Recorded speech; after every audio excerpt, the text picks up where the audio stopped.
Ako ang inyong kapanalig, Bishop Roberto Malyari mula sa Diocese of Tarlac. Ugaling makinig sa Veritas 846, ang radyo ng simbahan.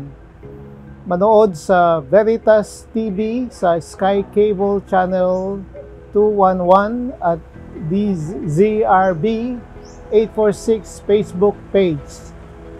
Kapanalig sa diwa ng paggunita ng Kwaresma, ngayong taon ng Yubileo, ating alalahanin ang pagpapakasakit ng Panginoong Jesucristo.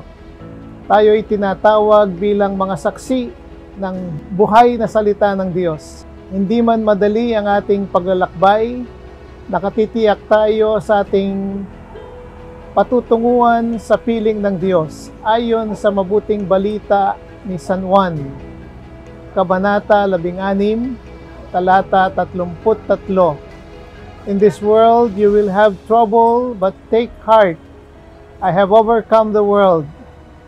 Mahalagang si Jesus ang maging sentro ng ating buhay upang ating mapagtagumpayan ang anumang hamon at pagsubok ng buhay. Ngayong Kwaresma, tayo'y manalangin, magayuno at magtika. Sumainyo ang katotohanan.